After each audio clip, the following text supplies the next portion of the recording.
not somebody who often shares about my dating life. Why? Because that's my personal life. I like to keep my relationship private. I have the right to decide what to share or not to share. I'm selective. And I also rarely discuss romantic relationships in general. And I think that's for two reasons. Number one, I fear it's a bit corny. Talking about romantic relationships and sharing my dating experience or my dating life, it's clearly not my thing, and I don't know, it just makes me uncomfortable. Anyway, number two, because I am by no means a professional relationship advisor. I've never considered myself a pro dater, if that makes sense. Because looking back on my 20s, I've actually had many more situationships than relationships. I can assure you, I clearly am not a serial dater throughout my 20s. When I was a teen, I was like completely opposite. Like, I have to admit that I was a relationship kind of girl. I was constantly being in a relationship up until probably middle school or high school. I couldn't recall it. But as I got older, I started to feel the weight of commitment and responsibility when it comes to romantic relationships. I realized that entering a real dating world might take a huge commitment, maybe more than I thought. And I felt like there are so many things that I don't know about. Well, obviously, I've dated some guys from time to time, just casually, nothing serious, no intensity. And if things don't work out, I'm the one that move on quickly. I'm the one that move on first. I tend to give up sooner because, this is crazy, but I used to think that there are so many other people out there. In our digital world, we have so much choice. We have so much access to whoever we want at any given moment. So I was thinking myself like, I want to keep my options open. I don't want to get sort of tied down. So what happens is, whenever I go on a first date with somebody and it's like, yeah, I had a good time with this person, but let me go see who else is out there. Let me go also date these other people. And there's this idea that it's not like you're going to focus on one person if you don't feel some like amazing chemistry the first time. You know what I mean? I think it's also another huge reason why it was hard for me to maintain long-term relationship is because I've been sort of hyper-fixated on the honeymoon phase every time I enter a relationship. Especially in the early stage, you and your significant other are bound to get blinded by the honeymoon phase, right? You're over the moon. You feel all the butterflies. And you want to look perfect for them. And you want to look flawless all the time. So you try your best to be as attractive to your partner, right? I mean, I was totally addicted to this phase, to be honest. Or maybe I'm overly relied on this to the point where once all the butterflies fade away, I thought this relationship going to end. You know what I mean? I was like, alright, this relationship going to die anytime soon. It's gonna happening, whatever. I know it sounds really extreme, but now that I'm kind of circling back to those phases, I realize that it's totally normal to not feel the butterflies anymore. I think at a certain point, the honeymoon phase ends and you're going back to living your life. It's not like you're living this dream world anymore, right? It's not always sunshine and rainbow. But I almost think that sometimes that's the most beautiful time when, you can fully be yourself in front of this person. You can fully be vulnerable in front of this person. You don't get butterflies anymore. You can really just truly be yourself. And that can also be exhilarating. But alas, I couldn't realize at the time, and my heavy reliance on this honeymoon phase caused me some limiting beliefs that I'm not able to maintain long-term relationships. I'm not capable of long-term commitment. I was kind of insecure at the time. And as a result, the majority of situationships or relationships I had ended up being short-term. Very short-term. But in some ways, I feel kind of fortunate because, around my age, so many people go back and forth between relationships and breakups. Like I've seen some of my friends even on and off in their relationships. But my experience is relatively less since most relationships I had didn't last that long. Which means I rarely had a hard time due to breakups. I never understood what heartbreak felt like. Simultaneously, I never understood what falling in love felt like either. Like deeply falling in love. Well, of course, a few exes that I dated, I like them. I decided to date them because I like them, but it's quite hard to define them as a true love, if I'm being honest. This might sound really bizarre, but I had this sort of issue where I always try to sort out the feeling between liking someone and loving someone. Because I think that these are whole different things, whole different concepts. Well, maybe I'm overly trying to analyze it, but I don't know. Loving someone is so much deeper. Love is such an abstract feeling for me, for sure. So in retrospect, all this lack of experience has led me to another sort of this content where I don't have any significant memories from my past relationships. Well, if I'm willing to dig into it, I think I have a very handful of memories, like a very handful, but unfortunately, none of them hold a special place in my heart. So I guess that's part of the reason why I decided to go to study abroad in the States. I mean, there were so many other factors involved on this thing, but part of me wonders, why not throw myself into a new environment, explore a new city, interact with new people, and open my perspective to bring some fresh joy into my life and my daily life as well. I felt like I was almost desperate at the time to see something new, a new experience, because in my conscious mind, I fear that what if on my deathbed, I wouldn't be able to recall any memorable experiences? That's the one that I was most afraid of. Besides, I feel like I got into a point where I'm so done with the mundane date nights with guys who are not official yet.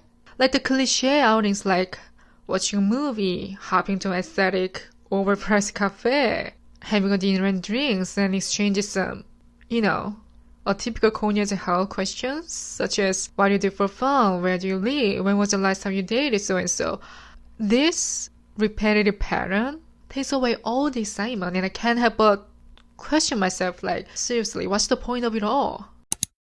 Now let's really dig into why I've sort of neglected entering a romantic relationship. I think the reason for that is, first, throughout my 20s, I prioritized my social life over dating. One thing I can say for sure is that dating in general has never been my top priority. I loved going out. I loved being social. I prioritized that. If our friends were going out, it was like, what do we do? Where are we going on Friday night? So any chance I got, I definitely go out. And whether it was a party or clubbing or whatever. So overall, I feel like I truly indulged in my social phase. Another reason for that is, anyone who knows me knowing that I'm a homebody through and through, because it's my way to recharge and relax. This is just a whole crazy concept to me, come to think of it, because when I was younger, I used to feel like I'll be missing out if I stayed in. You know what I mean? Like, I always thought that all the fun shit's happening during the nighttime. And I feel like I have to participate so that I'll never be able to feel some sort of FOMO. But those days are over. Those days are over. And now, if when I do go out, I feel like I'm missing out on peace and rest.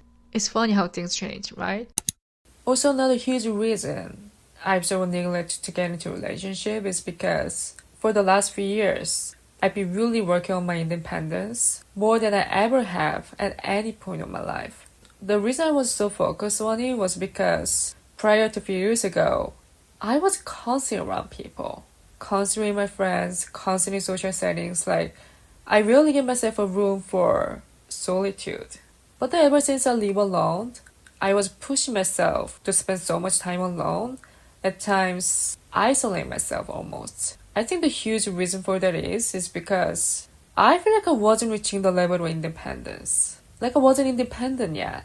I clearly haven't achieved the level of independence that I want to achieve, and that has always given me some sort of dissatisfaction on myself. And then I also realized that I needed a new path and new purpose, and I didn't have any purpose as far as when it came to my work and what I was doing. And I felt really stuck. And then once I pushed myself so hard, I really had to push myself to study English. That's when my life changed, and I realized I had a new calling. And next thing I knew, I got to go to study abroad in California. There was a completely new timeline, a new path, and a change in my entire life for the better. But I'm not gonna say everything went flawlessly because I've actually been stuck in a rut temporarily ever since I returned to Korea because once I faced my own reality, I felt like I hit a wall, you know? It felt like there was no long-term goal to aim for anymore. But if you really think about it, that isn't that really true. The fact that I got to meet a lot of new people along the way and that connection is very precious and it helped me to open up the doors to a whole new world. Plus, I was able to enhance my English skills in various ways. And I also got to go travel frequently, which I couldn't be more grateful for these experiences that I had in my life. So overall, I attribute this to the fact that this is just the beginning of my new chapter and I'm able to turn this into another opportunity at any given moment. Moreover, I started my podcast to use my alone time, which I find such a long-lost passion for me because there's a times when I've been really struggling to find my core hobby, like something that makes me feel productive, gets me out of the bed, and gives me a sense of achievement, etc. So to have this as a hobby/career is something that I didn't really expect to happen. I didn't think that I was going to be in the podcast phase. I didn't really find a calling for it or have a calling for it, I should say. Every time I'm doing my podcast, I feel like I'm building a very significant mutual connection with my audience. Like, words can express how grateful I am. So all of that to say, that was the most recent phase, and now I'm in my late 20s. Time shockingly flies. Now I'm in my late 20s where I feel like I'm truly entering adulthood, like a real adulthood, and I want to thrive in many aspects of my life because, over the course of my life, I've experienced both extreme in a way. Like I've experienced overindulge in my social time, and then I've also experienced being too independent at times and isolate myself too much. And I think I'm in a place now where I'm trying to find a healthy balance, particularly in dating-wise. I swung too far one direction where I was isolating myself a little bit too much, and entering to this stage of my life has really brought to my attention the fact that I was craving balance there. I mean, life is sort of a constant battle, fighting to maintain a level of balance between two opposites, Now we are going to get into my tips for maintaining a healthy relationship. I want to touch on just some valuable keynotes that I picked up from my relationship or other sources. But before we get into that, as I vaguely mentioned earlier, I'm not some sort of expert all the time when it comes to every little thing. I usually just talk from my experience what works for me, and if you agree with it, great. If you don't, that's fine. So, here we go. The first thing is find your fulfillment within yourself. I truly believe that in order to be in a happy, healthy relationship, you have to have a life outside of the relationship that fulfills you. A lot of us feel incomplete in our lives without our partner. But that leads us to failed relationships because when you're putting too much pressure on our partners to make our lives fulfilling, then our expectations for how they behave and what they bring into our lives are too high. And we never be able to fulfill those expectations. And then we'll end up disappointed with them in the relationship. You want to maintain your own independence when it comes to going into new relationships. You want to know who you are and you want to know how to maintain your own independence, whether you're in a relationship or not, before you dive into the dating world. So you need to build a certain amount of independence and confidence in your own life and know that you have a good life with or without them, even if they enhance your life. This is huge, I know, but it's crucial because, unfortunately, anything could happen, and you guys might not last forever. So you need to detach enough where you don't need them. You have a good life without them, so that losing them wouldn't hurt that bad. You know what I mean? This is really hard pill to swallow, I know, but it is true. So doing things on your own and having your own life outside of them is the best way to do that. Practice being alone. Practice taking care of yourself, mentally, physically. Practice finding a way to enjoy life without them. And just be comfortable and happy with your own life. I think it should be a mutual thing, for sure. When you're entering a relationship, you should both have your own things going on, but making sure that you are maintaining your own independence. Secondly, you need to learn how to accept your partner for exactly who they are. You know what they say, love is commitment. Loving someone is not just strong feeling. It's a decision and promise to accept all the imperfections and differences of each other. You cannot change anyone. You can only change who you are, and this is so fundamental and important thing to know to yourself. So learn how to accept differences and find a balance. Also be aware that everyone has flaws and shortcomings, but as long as you and your partner openly face them and actively work on improvement, that is, in some ways, how you become a better significant other, or maybe even perfect, if there's such a thing. You may never find the perfect match for yourself, and it's okay. It's totally okay to settle for something less than what you expected. You're not going to be the perfect significant other, vice versa. You're constantly going to have to work to get better. You should always be striving to make your relationship happier and healthier because there's no limit. The hard work in relationships never end. And it's not easy. It's not easy, but it's definitely worth a try because I can guarantee that having a healthy relationship enhances your life in so many ways. Another valuable keynote that I've learned is actually the other day I was listening to one of those podcasts where the host interviews with psychotherapists, and it was about romantic relationships. I was totally intrigued by it because I needed some insight to, kind of gear for today's episode. And the therapist said, I find one of the most core foundation of long-term relationship is the emotional stability. Whoa. Interesting, right? As soon as I heard this, it literally stuck in my mind. Like, I couldn't agree more with it. I was like, why didn't I think of this? This is something we shouldn't overlook, but we do, unfortunately, most of the time, right? Life ebbs and flows. Humans go up and down, ebb and flow with their emotional stability. I mean, I do. If you're in a long-term relationship, there's a good chance that one member is going to have a really emotionally unstable moment at some point, inevitably. Whether it can be they lose their loved ones or they lose their job and they get really depressed or whatever. But remember that you are not a therapist to your partner. You can save them. Many of us misunderstand that we can save our partner and we have to save our partner because that's the quality of a significant other. So we have a tendency to try to be their therapist and fix their problems voluntarily, right? But that is not right. They need to work on their own issues while you try to be there for them and support them as much as you can. Another point is, I think a lot of people will project their problems onto their significant other when they're struggling. And they're blaming their significant other for no reason. Literally no reason. Because they don't know where else to project their energy and they rather just project onto their partner and realize, wait, I am actually the problem here. I know sometimes in a relationship, it's really hard to admit that you're the one with the problem, not them. I mean, I'm pretty sure many of us relate to this, including myself. Because, we have so much ego swinging around when you're entering a relationship, right? We tend to be very rigid. It's actually a lot easier to just lash out at our partner when you're feeling insecure. It's easier to just take it out on them rather than to look inward and be like, wait, this is about me. This is my issue.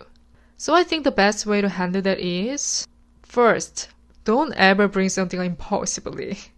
Take your time, cool yourself down, think about it logically, and you should really try to figure out if it's your problem or if it's their problem before bringing it up.